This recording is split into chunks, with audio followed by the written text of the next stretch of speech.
I don't know how I would have liked playing in them type of teams where you've got to be so structured and, you know, everything has got to be worked to a pattern. You say, oh, you're only good because you've got them. Well, we've got them. So I think that's a silly argument to say. He's our player, and that's the way he goes out and plays. And for managers to allow them players to go out and play with that freedom, I think that's brilliant.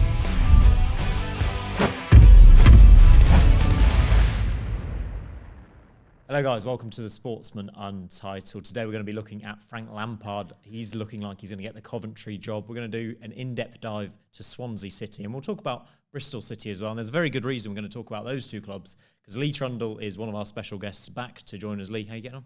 Yeah, good, thank you. Thanks for coming. And Gab here as always. Let's start by talking about Frank Lampard. It looks like he's going to get the Coventry job. Gab, let's get your thoughts on that first. Well, I think it's going to be difficult for a lot of the Sky Blue Army to really embrace a new manager at the moment, because I still think there's a lot of hurt over how Mark Robins was treated, and I think that's going to take a while for the fan base to process, and I think this being an in-season appointment doesn't really help that in that regard either. I think if you look at it objectively, I think Frank Lampard's club managerial career, I say club as if he's had an international managerial career, his career isn't too bad, record it isn't too bad on paper, but I think it's just going to be a very difficult situation for him to address, and he's going to have to use all of his PR nous and political sort of sensitivities in order to kind of build some bridges between himself and the fan base. A big name coming into the Championship. How do you feel about him being one of those big names? Yeah, take aside Mark Robins, Frank Lampard coming into and getting it back into management again, I think is brilliant. I'm an Everton fan myself, so, I love the time that he had at Everton. He embraced the club, he got in with the fans, he got what the football club was about. And, all the fans loved him there, and it's great to see him back in football. And the thing where we speak about the fans, with Mark Robins going, myself as well as a football fan, I think that was, a decision where it blows your mind a little bit. But then I think it's unfair to then take that out on Lampard. It's not Lampard's fault. He's going to come into the job and give us all. And I hope that the Coventry fans get behind him and do that for him, although that they will still be sad over Mark Robins. Do you think kind of his Everton spell, let's talk about that then. Do you think he is slightly underrated given the job he did there? Yeah, I think he is. And, I think if you look at Everton as a football club, I know you can speak about him being in the relegation battles, but as a football club, that's where we were at. It's not as though he had a squad and you think, oh, you should be finishing in Europe. The squad that he had, I think that he got the best out of them. The fans all took to him. And, for me, even when I've watched him speak on things, when he speaks about his management and his style and how he wants to play, how he treats the players, with his man management as well, I think he's a manager that we want in football. Take away his football career, which was unbelievable. I think as a young English manager, you want to get these managers in and, learning the trade or better in the trade. Can I just ask, Lee, do you think based on his time at Everton it was a challenge for Lampard to manage the Frank Lampard manager brand, if you like, versus what's actually required to keep Everton in the Premier League, which was very much the brief at the time? Yeah, I think it was. But, for Everton fans, I think the name of Frank Lampard and what he was, I don't think that come into it. They took him on what he was doing for Everton Football Club and everyone got behind him.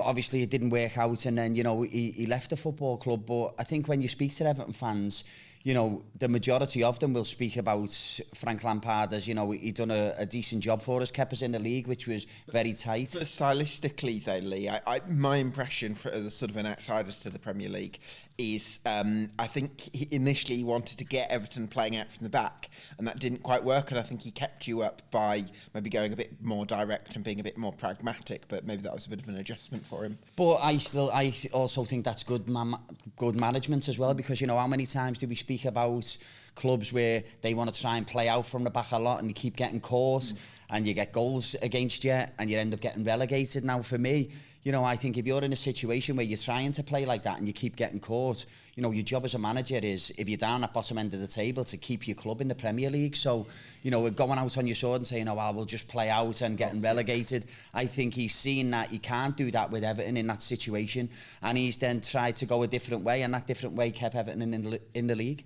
I think if you look at Vincent Kompany and Russell Martin, I think they're two quite big examples of kind of sticking to their principles, maybe to the detriment of the club as well. Do you think Lampard, Gab, maybe unfairly gets thrown in with Rooney and Gerrard in terms of managers because they were all part of this golden generation. Is he perhaps a better manager than those two on paper? Yes and no, is the politician's answer to that. I think, yes, I think if you look at Lampard's record, Derby to a playoff final, a game away from the Premier League, kept Everton in the Premier League, as Lee was talking about, in his first season at Chelsea, did a good job arguably there as well with the transfer ban. So it's not like he's got a bad record, so I do have to give him that. At the same time, and I've listened to Frank Lampard speak quite a bit on podcasts, I do get this impression with Frank that I think he kind of wants the drug of being in football and involved in those kind of thrilling moments in football, because he misses that from his playing days, whilst also wanting to kind of live this stylish glamorous London lifestyle, whilst also spending time with the family. And I just don't think you can have both. And I feel like he wants to try and have both. I don't know Frank, but that's my feeling on it. I think from the outside, I feel a little bit like he wants to try and have it both ways. But you speak to other managers who have been successful, they're all uncompromisingly rigorous in the way that they approach the game. And I don't know that Frank's got that in him. But where do Coventry fit into that, for your perspective? Because it feels like a good club to join. It feels like a good position for him to apply for. And it feels like, in terms of, I know Ruud van Nistelrooy was thrown in as well, but it feels like Lampard might be a more long-term appointment in that case. He won't be a Mark Robins, but he could be there for a couple of years, 3 years. We'll see. I think I would, if I was an out-of-work manager, I'm not sure I'd have taken the Coventry job, because I would have, especially in season, because I would have felt like you're setting yourself up for a fall a little bit in terms of the political challenges that come with the job. At the same time, I can see your point that it is a very talented squad. There's been a lot of investment in terms of long-term permanent assets. So I think if he can get Coventry into the top half of the table whilst continuing to develop a few players, then I think that would be a good season to give him some decent foundations to go into next year. But I'm a little bit sceptical about this from a couple of angles. Lee, for your point of view, something Gab touched upon, missing that kind of buzz of playing and managers maybe going into management state that. Is that something you've experienced and maybe you would have considered going into management for that reason? For that, well, obviously where I was still, myself as, I'm on my A licence at the moment, still playing in the Welsh League, so I'm getting my buzz from that, and that is something that you would miss. But for me, I still get my match day every weekend, so that's something that I look forward to. Once that stops, I do agree with you. I think that is definitely something that, as a player, when you've been through that for them years, you miss that. And I think that's a good thing as well for managers coming in, because, you want to do well, you want to get involved with the club and you want to thrive again and have that feeling. And I think Frank Lampard will bring that to Coventry. So management something you want to get into then? Yeah, I definitely would do when I'm, when I finish playing. Obviously I'll go in and work with the 18s and the under 21s sometimes, just doing a bit of one-on-one with the strikers.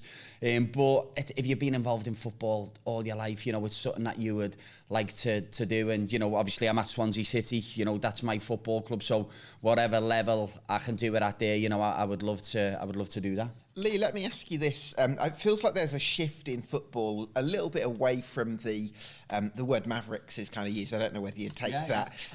But I feel like it's become very regimented football, both for predominantly out-of-possession teams or even in-possession teams, in terms of it's so specific. There's so many instructions nowadays, it feels like. How would you handle it? Would a Lee Trundle team be set up to be very regimented and disciplined with how teams play, or would you would Lee Trundle create space for a Lee Trundle kind of thing? Yeah, 100%. I think obviously you have a foundation which you need to build off, and that would be from the back into the midfield. For me, if I was managing and coaching, I would want a front three of, I'll call them chance takers, someone who will want to get on the ball and go and try and make something happen. And if it doesn't happen, that won't affect them, and try again. And that is hard to get in football as well, because the way it is now, we talk about social media, all the clips are out there, all the information is out there about losing the ball, how many times you've kept it, your pass completion and things like that. But for me, I think if you're a forward player and you're a match winner, you shouldn't look at them pass completions, and you shouldn't look at how many times you give the ball away, because I feel you could be the type of player who could try and thread them balls through, and the defender could just get a toe on in the last minute to stop a goal, and that goes down as you've give the ball away. Now, for me, watching football and how I see football, for me, trying to create goals is not giving the ball away. So I would have a front three who would go and take chances. When you get in that final third, you go and take someone on. Because how many times do we see now where people will get one-on-one in a wide position, and they wait and they turn back, and you come and recycle the ball and go out. And for me, when I watch football and when I play football, they're the moments where you've got to go and express yourself. And I think as a fan, we're all starved of that a little bit. When you say the Maverick thing, I take that as a compliment, because I think that's someone who goes out and plays football how they see it and how they want, and they're not. Just want it out for that. Yeah, but they're not. But you're not stuck in restrictions, so it's not. It's not you go out and when you get the ball, let's come back and keep it.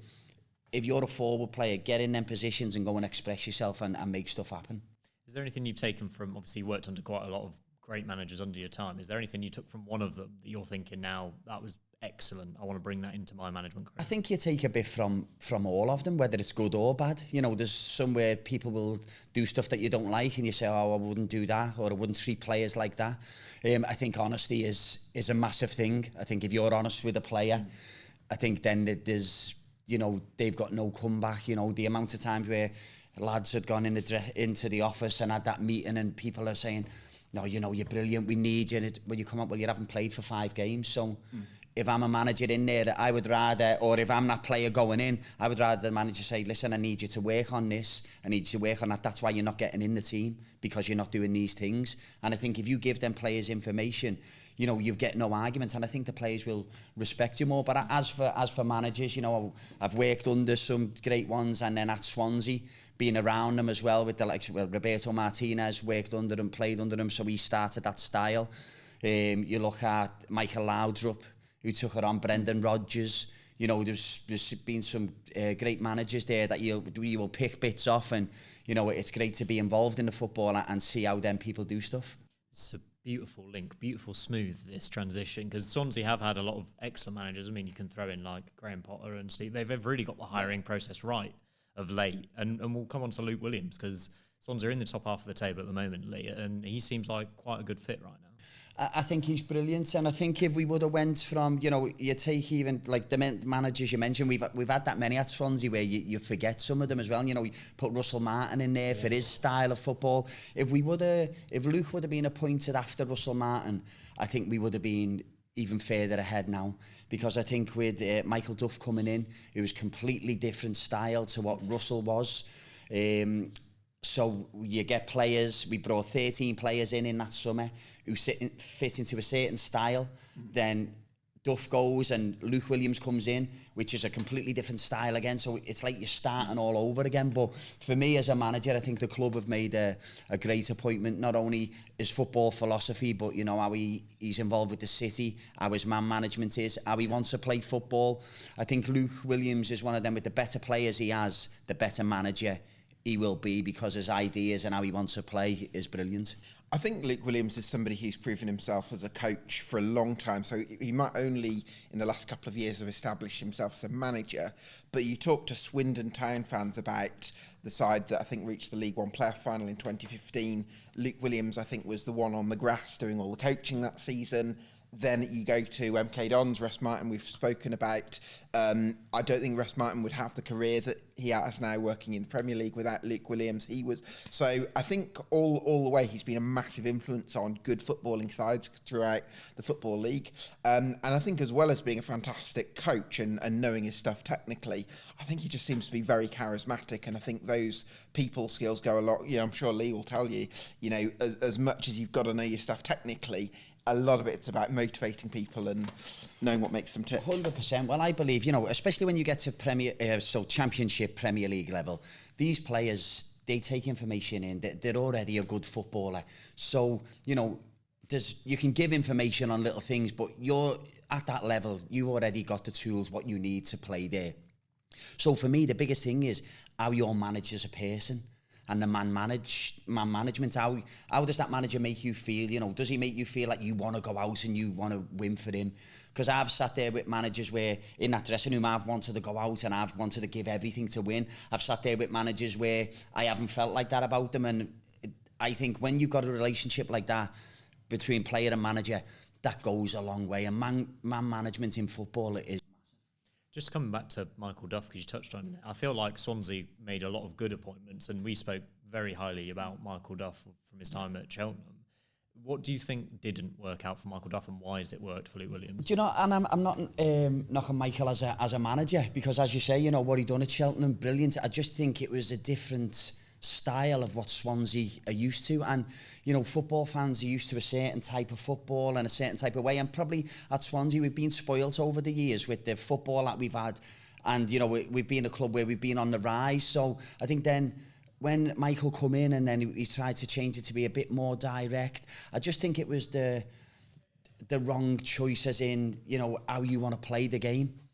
I think he will be a good manager, Michael. I think what he's done in the past, if he's got the right side and the right setup, I think he will be successful in what he does. But the way Swansea City want to play as a football club and what the fans expect, you know, it was tough for them to take. And once they start getting on your back a little bit, and then Michael had a couple of things where he come out in the press and he talked about the Cardiff game and said he'd rather get beat by Cardiff twice and get promoted, which I understand in an ideal world.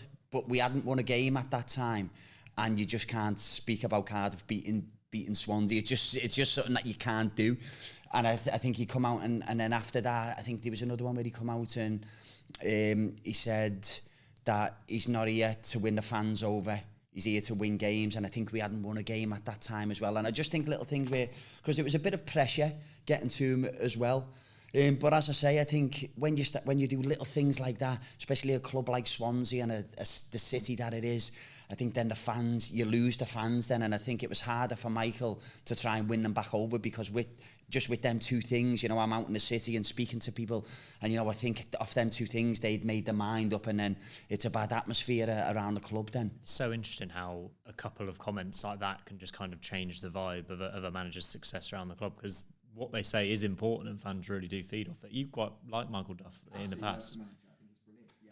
But obviously it didn't work out for him at Swansea. Let's go back to how Swansea are doing right now, because they're in the top half, as I say, but creating chances and scoring goals seems to be the biggest issue right now. Gab, I'll come to you first on this. Is this an issue with the strikers specifically, or is it something Williams is doing wrong? Where do you see their kind of forward line going right now? I think it's been difficult for Vipotnik because there hasn't been a huge amount of service for him. So I think he created what fashion one, two things for himself at Burnley last weekend. I think I've been impressed by Josh Key recently. I think he looks quite bright and dynamic as a fullback. It's taken him a while to step up from Exeter City, but I think he's certainly coming on and looks like a good investment from a couple of years ago. And so, yeah, I'm obviously a big fan of Matt Grimes in midfield. He's really the playmaker, isn't he, at the moment? So I think he's going to be vital to what Swansea wants to try and do. But maybe just need a little bit more creativity in that side. Yeah, I think it's a bit of both when I'm watching, if I'm honest. I think we are a team who don't really take chances, like I spoke about before. Everything, you know, we want to keep the ball, we want to keep possession, work our way up the pitch, and then try and hurt teams that way. We don't tend to get in an area and just whip across in, and so someone can get across that front post. We don't tend to put balls in like that. So I feel as the type of forwards that Vipotnik and Cullen are, they are forwards who will come alive in the box if crosses are getting put in and little things bouncing in there.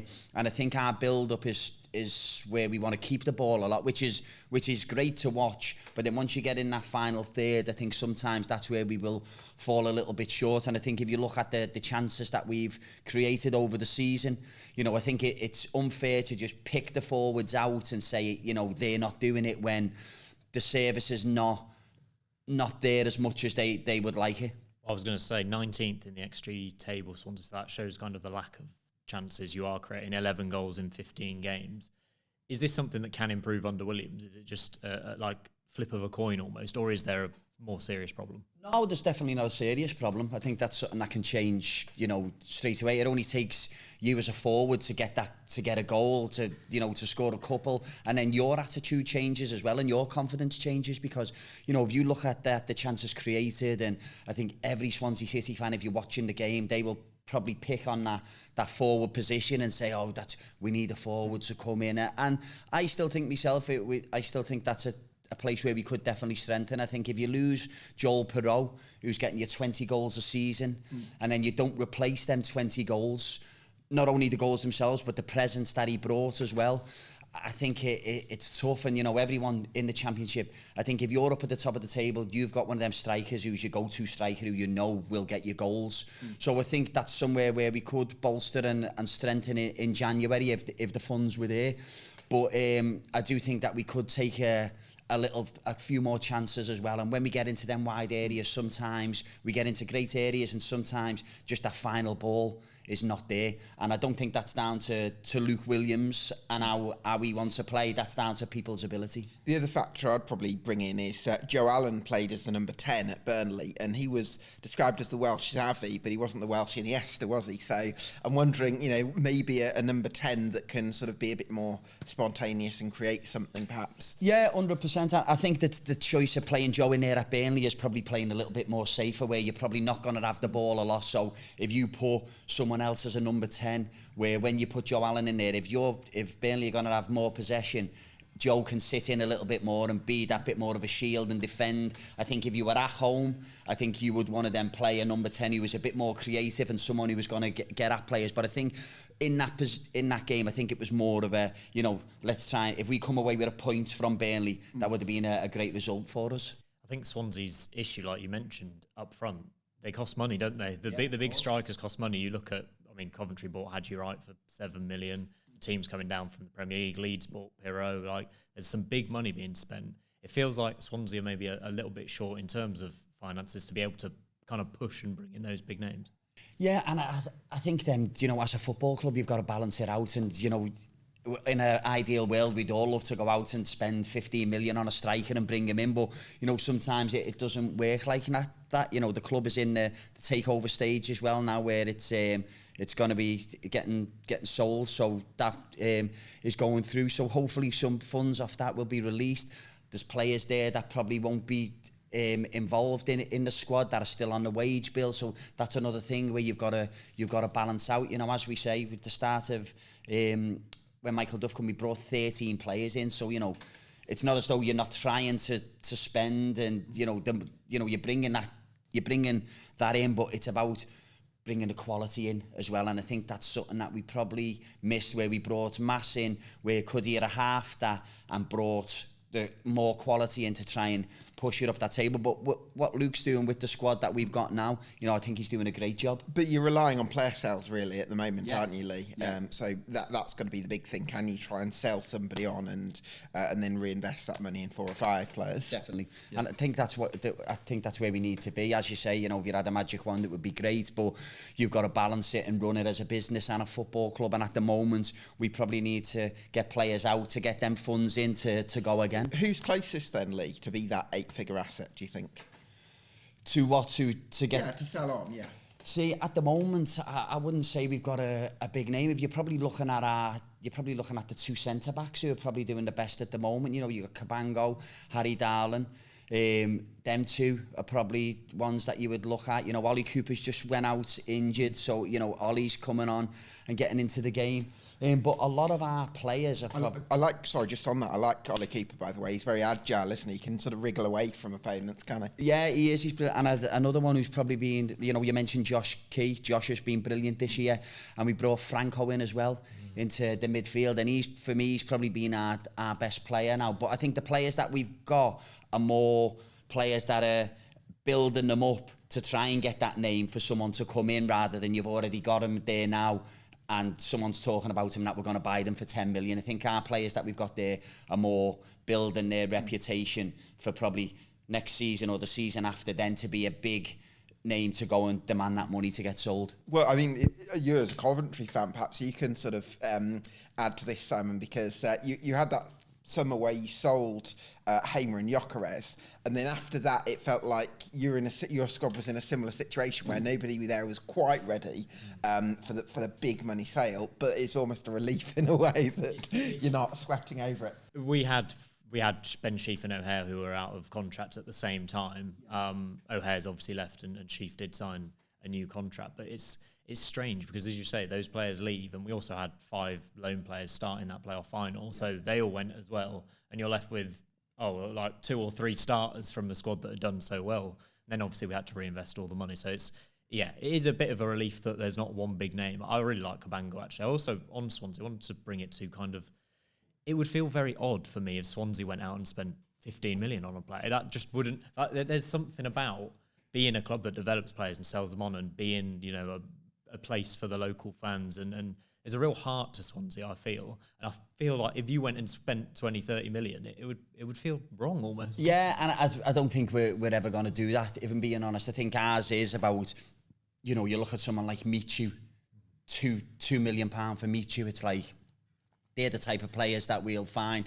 Even if you go Boney as well, that was when we were in the Premier League, you're not spending these massive fees, but they're coming into your club and they're doing really well, and then they're going on. Michu obviously had to finish with injury, but Boney then went to Man City, and I think that's where we are as a football club with a lot of championship Dan James clubs or something like that. Yeah, that wasn't that long ago, was it? But if you look at them, all like the likes of you go Dan James, Ollie McBurney, Joe Roden, Connor Roberts, these are ones who are coming through the academy.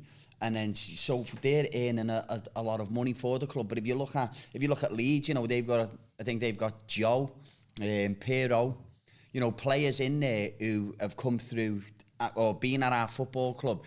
And I think, as a Swansea fan and as most clubs, I think you look at it where you get a good player, and it's just, you're thinking there's only a matter of time before someone else comes in and takes him. And I think that's just modern day football now, where, you get excited of the player and then it kicks in that he's not going to be with you for very long, and he's moving on. There's always a bigger fish. That's the issue, isn't it? Even for the likes of Man United, there's always a Real Madrid or someone come in knocking.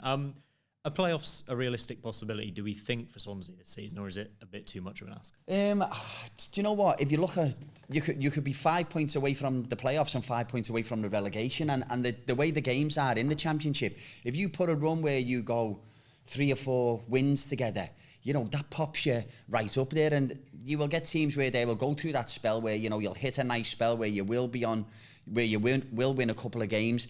So I think it's a hard one to say. Where we are now, I think, is probably a fair position. But as you say, you string them games and you can pop yourself right up in there. And I think that's what we will be looking for. Obviously, we speak about the going forward and the chances that we are creating and the goals we're scoring. That's something that we have to be better at. And if we get better at that, who knows, that we could be in and around them playoffs. But even when we're still there, I'm always looking behind as well, thinking that, teams could be creeping up behind you. We've spoken about quite a few clubs pushing for the playoffs, and it doesn't feel like there's that strong top 6 pack. Potentially a 6th spot might be open, Gab. Swansea for you, or is it too much of an ask? I'm not quite sure I'd put Swansea in that bracket just yet. I think it's a building season under Luke Williams. I think if they could finish in the top half, that would be a great achievement on what I imagine would be a bottom 8 kind of budget. I think at the moment, Leeds, Sunderland, Sheffield United, I think we're talking about as kind of shoo-ins at the moment. I've got a little bit of a wobble about Burnley, so it might actually be 2 or 3 playoff spaces available, in which case sides like Swansea might have a bit more of a sniff, but I would probably put other teams maybe a little bit ahead of them. I agree. I think a top half finish would be a really good season for Williams. It brings us to this weekend, Leeds versus Swansea, a big test obviously for him. 2 of your former clubs, Lee, meet. Talk to me about your time at Leeds. It was only a short spell, wasn't it? But how do you find it? Yeah, I was only there for 2 months on loan, but to play for Leeds United, me growing up in that era where Leeds was one of the top sides, the players that they had. I even had the Leeds kit from when Tony Yeboah played for them. So it's I was one of them where I as a youngster, if I liked a player from a certain club, I would wear a kit. So even living in Liverpool, I had the black Manchester United kit for Eric Cantona.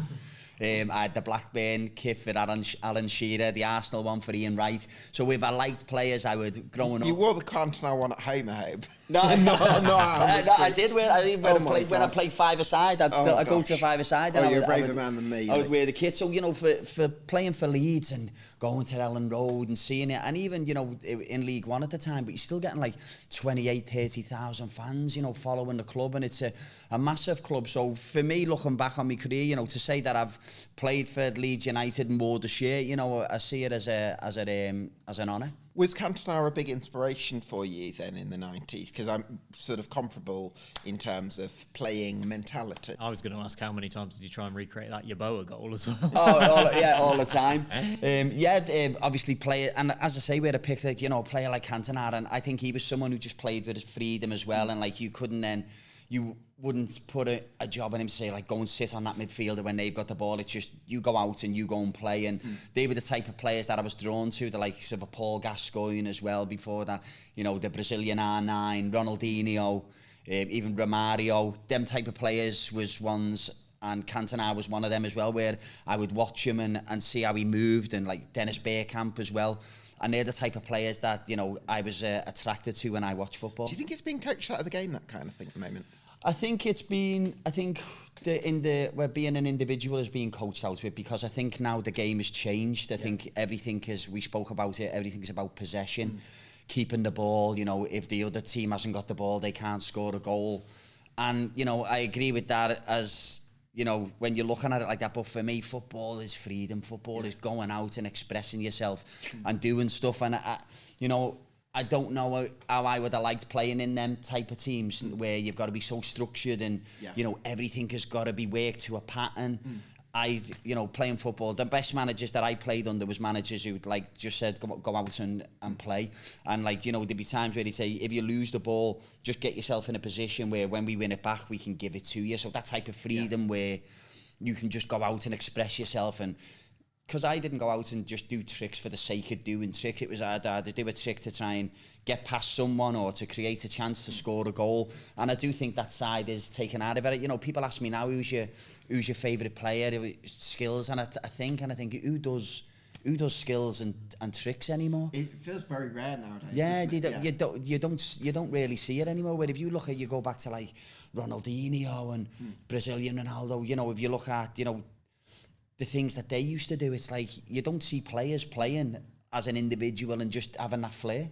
Yeah, even when Neymar came through, that was like 10, 15 years ago. It feels like it's almost used sometimes as a stick to beat managers with. When they're doing well because of one or two individual players, it's almost like, oh, they're only doing well because they've got those individual players. I don't think it's taken into consideration enough that letting those players do what they want and getting the best out of them is actually a really good managerial trait. And not only that, then you've got to have a setup behind them that is safe to allow them to go and do that. You know, you couldn't have 11 players in your team go and play in that way, because it just wouldn't work.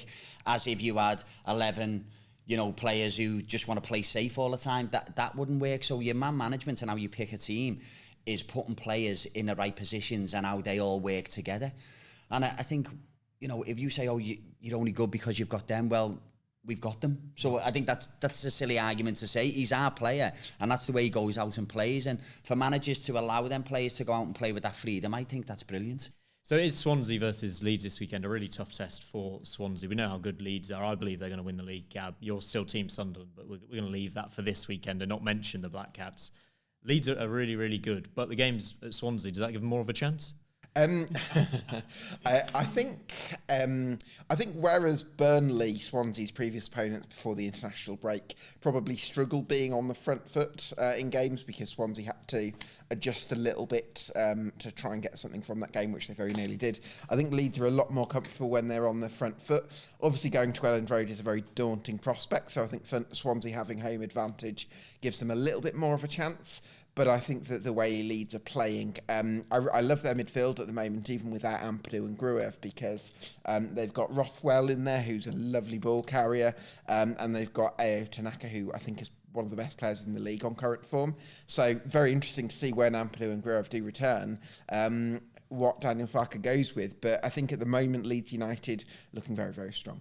A really tough test, Lee, obviously, but not out of the question Swansea can get something. No, and I think what I will say, when you get a team like Leeds coming and, as you say, playing on the front foot, I think Swansea are a better side like that. I think, you know, if you look at the games that we've had at home, when you have teams sit in and we have to break them down, you know, I think them games are harder. When the top teams come and play and they open up and play against you, I feel like we find space more and we go and attack a little bit better than what we do when teams sit in. Obviously, it will be a tough test because I both agree with you. I think Leeds are the favourites to win the league. I think they're the strongest team. But I do think it's the Championship, and it's, you know, it's one of them leagues where it's just so hard to guess. You know, you don't have it in the Premier League where your top team could get beat by a bottom team or a mid-table team. In the Championship, I just think you've got so many players in between who have got that Premier League ability, but they probably don't do it consistently. So if you get 5 or 6 players playing at that Premier League level on the day, anyone is capable of beating anyone. And it's a game that the Swansea fans look forward to. You know, I think if you look in Wales, if you go back the years, a lot of them are Leeds fans as well. So it's a big game, and it's one that I'm looking forward to. It's almost a good time to play Leeds in a sense. I know you've mentioned how well the replacements Tanaka and Rothwell are doing, but they've got 2 big injuries in midfield. I think Ramazani's still out injured. It's after an international break as well. Almost feels like quite a good time you could be playing them. You think Leeds are going to win, don't you? Yeah, I've just been so impressed by Leeds United recently. I think that they seem to have so many options. Like, okay, they've got some injuries at the moment, but they've also got somebody like Mana Solomon back fit again, who was outstanding in the first month or 2 of the season. And I think he brings an awful lot in that sort of wide left role. I think even somebody like Sam Byram, who's coming in at left back for Junior Firpo, I think he set up a really good chance against QPR. Lovely pass from Brendan Aronson as well. So I think Leeds just seem to have the answers, whoever's missing at the moment. So very strong side. I had to push you both for a score prediction on this one. Leah, you can go first. What are we going for? Do you know what? I'm going to go 1-1. Take that indeed.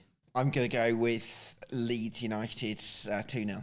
Excellent stuff. Can we go back to you joining Leeds, by the way? Because it was Simon Grayson in charge at that point. How did that deal kind of come about? Had you kind of lost game time at Bristol City and then your agent told you there was interest from Leeds? Yeah, so I'd me and the manager at Bristol City at the time would bump heads. We wasn't getting on, so I wasn't in the side.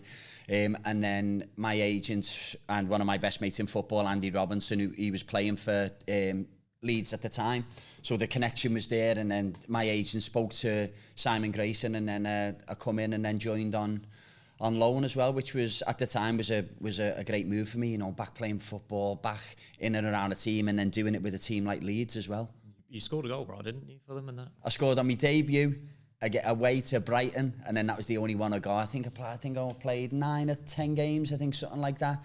But yeah, just the one goal. And played up front with Jermaine Beckford, who was at that time he was probably the one who was going in behind, and I was probably dropping in a little bit and getting balls and, you know, playing him into him. So he was scoring all your goals. That's no, why not only that, but I just good. think the way we complemented each other, where he was more of going in behind, and I would naturally come and drop into the hole to get on the ball. But some of the goals he scored, you know, when I was there, you know, was unbelievable, and he's been a great player for them. How did you find playing under Simon Grayson? Because he's another manager that's very much team, maybe a little bit over individuals, perhaps. Yeah, I don't. He wasn't. He never told me to go out and play a certain way, or, you know, he still gave me that freedom to go out and play. So, you know, he never stifled me in that way. You know, I think, you know, we were rigid as we set up, and we didn't want to give goals away. And I think if you start like that, if you've got them forward players who can create, and, like, you know, you have Beckford who could score all them goals, I think if you keep it tight and let them players, you create the odd chance. Even if you create 3 chances in a game, you got someone who's in the form of him. You know, he's going to take them chances. So I think that's the way we play. But I think if you look at us as a football club and where we was, you know, we wanted to be pushing higher than what we were doing. Was that the January that they'd just beaten Man United in the FA Cup at Old Trafford with that Beckford goal? Because it was 2009. I think that might have been 2009. I could be wrong. It was 2009 was when I was there. I don't know whether they would have. They definitely went up from League One in 2010. I'm pretty sure. So I don't know whether that makes a difference to. Yeah, maybe we'll have to fact check that one anyway. I wanted to ask you about social media as well, because obviously you had the whole thing on Soccer AM, Skills, Showboat, all of that.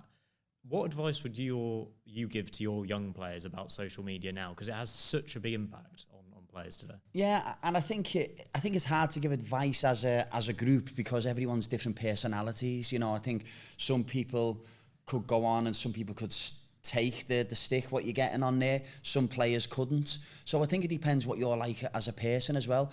I think obviously, you know, you don't want to be saying certain things on there because everything gets taken and, you know, people run away with the littlest comments. But I just think social media, it depends how you view it. It can be good or it can be bad.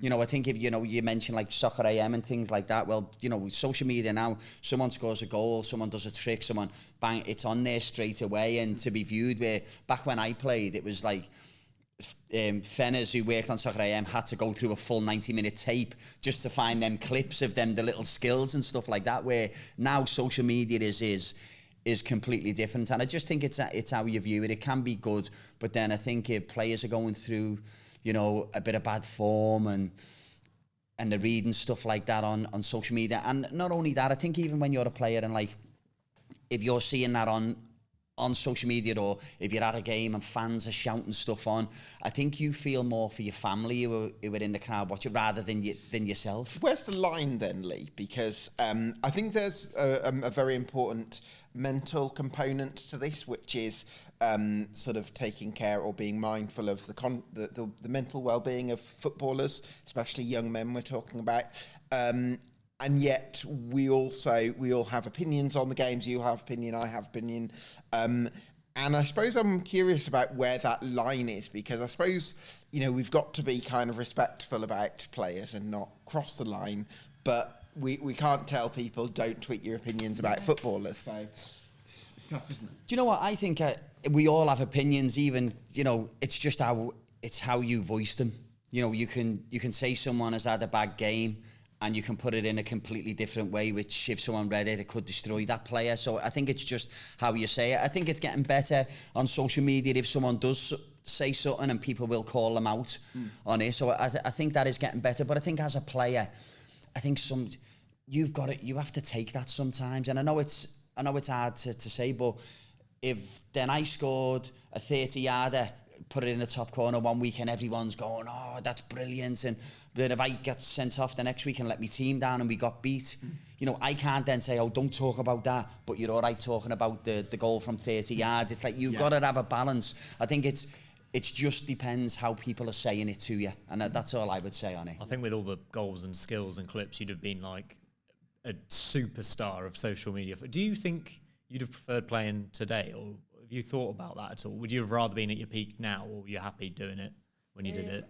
Well, I think when you talk to a footballer, I think they always want to go forward because obviously the wages change, don't they, each year. So I think if you're a player from one area, you'd always want to be in that one.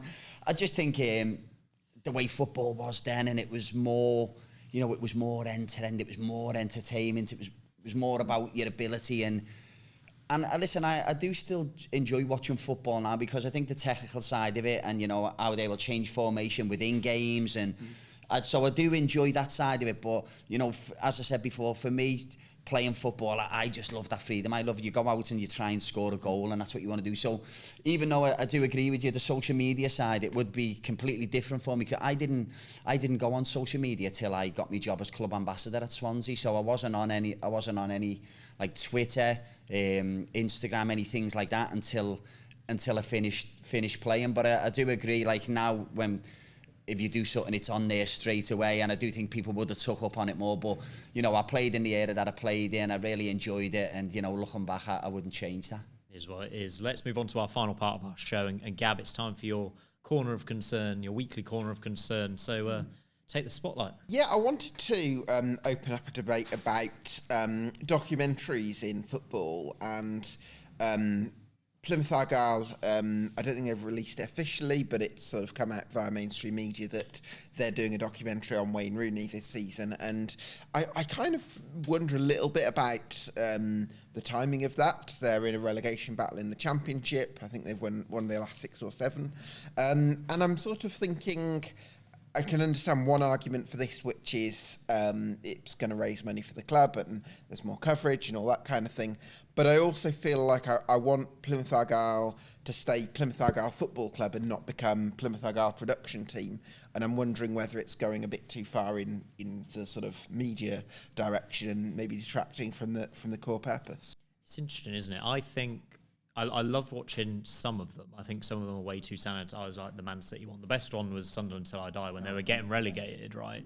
So I think when their club's in a bit more of a basket case situation or really fighting against the odds, then you can kind of see the value in it. I'm not a massive fan of watching Wrexham get promoted through the leagues with their Hollywood owners, or say we had a documentary with Frank Lampard at the helm. I think that wouldn't really sit right with me, because I think our story was better when we were at St Andrews and Northampton and fighting our way through the leagues with Mark Robbins. I think there's a lot more interesting stories to be told in football than just the big name managers. And I think I agree with you in the fact of, are they doing it for the right reasons? I guess financially it is the right reasons, Lee.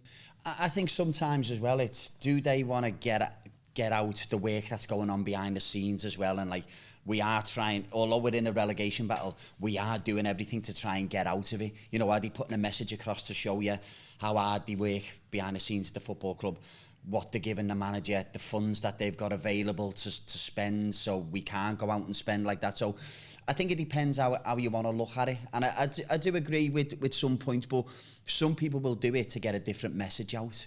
And I wonder if, you know, Plymouth are doing it to get the message out to see, look, we are trying as hard as we can as a football club. This is what we've got to work with. We're using everything we've got. And if you've got Wayne Rooney at the helm as well, then that sells, because people want to see what Wayne Rooney is doing as a manager. They want to hear him speak about the football club. They want to probably know why he chose to go there and things like that. So there's a lot that he can get out of it. And as you said, I think the financial side of it comes massively, and people need to raise as much as they can to try and help the football club on the pitch. I do agree with you. I think Sunderland is the pinnacle, the best one. Because you saw the characters. You saw Jack Rodwell just be like, oh, I'm picking up my 50 grand a week or whatever it was in League One, and you saw Josh Madger coming through. Like, there were some really good stories. And you know the thing, you seen the fans and the way the fans spoke about the football club, and it felt that, for me, that was proper football. These are proper football fans where they love the club. And I was watching it knowing that the result that they'd got beat, knowing they hadn't got up, and still wishing that they'd done it, but I'd already knew the result. My question for you, Gab, would be, could Plymouth afford to turn it down if they have been approached?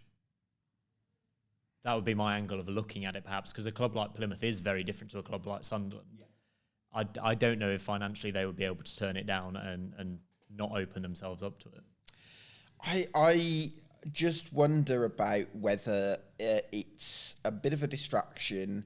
I think there's a privacy element to this. It feels like the concept of privacy in society is getting lost a little bit. Like, you know, you go back 20, 30 years ago, it was a massive thing, and nowadays it isn't so much.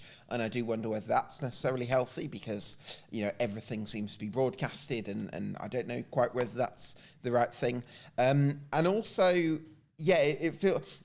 When Plymouth Argyle had a Meet the Manager event with Ryan Lowe, it was like £25 for fans. And then when it's Wayne Rooney, it's £100. And it sort of feels a little bit like it's kind of taking it away from what the fan base really wants. And for me, that's what a football club should do. The fan base are the one who travel the length and breadth of the country every week because they love their club and make all sorts of sacrifices. The football club should serve the fan base. It shouldn't be the fan base serving the football club. I agree with that. Lee, how would you have found it if there were cameras in your dressing room at Swansea or Bristol City? It feels like you'd have been one of the main characters in these shows, but would you have enjoyed it? So I would have enjoyed that side of it, yeah. And I think that's same again. It goes down to your personality, what you are. I think we had a great dressing room at the time, so there was a lot of characters in there, which would have been really good to watch. And I would have enjoyed, because I think everyone wants to have an insight of how a professional footballer's life is and what the training's like and stuff like that. So I would have enjoyed that. I know some players in the squad wouldn't have liked that. But myself, I would have enjoyed it. And I think when you're talking about the privacy thing, I do agree with you on that. But then on the other side as well, if Plymouth are saying, well, listen, the money off that to Wayne Rooney, you've got that to spend on players when it comes in, whatever. I think as a manager, if you've got money at your disposal to spend, that's only going to make you a better manager. So I think in them situations, you would agree and say, well, yeah, let's do it. But then let me put you in this scenario then, Lee. You're a footballer. You've got a really difficult conversation to have with the manager, whatever the topic is. Might be a very personal topic. You're saying you've arranged a meeting with the manager. It's kind of assumed that it's going to be filmed. It'd be difficult as a footballer to say, can we not have this filmed? Because that's sort of part of the deal. There's a kind of association with your employers to the documentary. I think, does that not put you in a difficult, in terms of personal relationships and connections, when you think, everything I say, every meeting is going to be sort of broadcast? Oh, 100%. And if that was me and it was a personal meeting that I needed to speak to the manager, I would speak to him, either at the training or when there was a chance when he never had the mic, because I wouldn't want to sit there and speak personal stuff about that. And I think if the club are trying to push that way, that is wrong, because if you're in a documentary or if you're getting filmed, you've got to be happy in what you're saying. I think there is, in any walk of life, there's things that we would want to speak to people in private. You don't want to air everything. Course, yeah. And I think that was something where, as a player and a manager, you'd have to have that relationship to think, well, listen, I want to speak to you, but I don't want to speak on camera. And I think if someone says that to you, it's about the football club at the start. It's about getting the best out of your players. So I think the documentary should come second to that. Agreed. Absolutely. Gab, bring us to your weekend treble for the Championship this week as well, please. My weekend treble is, I think Luton beat Hull, because although they're not where they want to be in the table, they've got good home form, 7 points from the last 4 games. They're unlucky to lose to Sunderland as well. I think Middlesbrough are going to win after that thumping Luton 5-1 last weekend. They're away at Oxford. I fancy Middlesbrough, I think, with Ben Doak, the form that he's in at the moment, and Finn Azaz. Big fan of those too. And I also think Sunderland are going to win at Millwall. Bit of a ballsy chat because Millwall are in form and it's tough to back against them at home. But I'm going to go with Sunderland for that one. Absolutely. I think Middlesbrough are a really good team this season. They're going to do quite well. The last thing we're going to do is quickly look ahead to Bristol City versus Burnley, another one of your former clubs, Lee. Bristol City doing pretty well, Gab. I mean, Liam Manning seems like a really good fit, especially given the personal troubles he's been through this season, to come back from that, and his team are playing really well. Yeah, they look like a very compact side out of possession, very difficult to play through, and you can see why they've strung together that long unbeaten run. I don't necessarily know that I see Bristol City finishing in the top 6 this season, but they've got some players that I really like at the moment.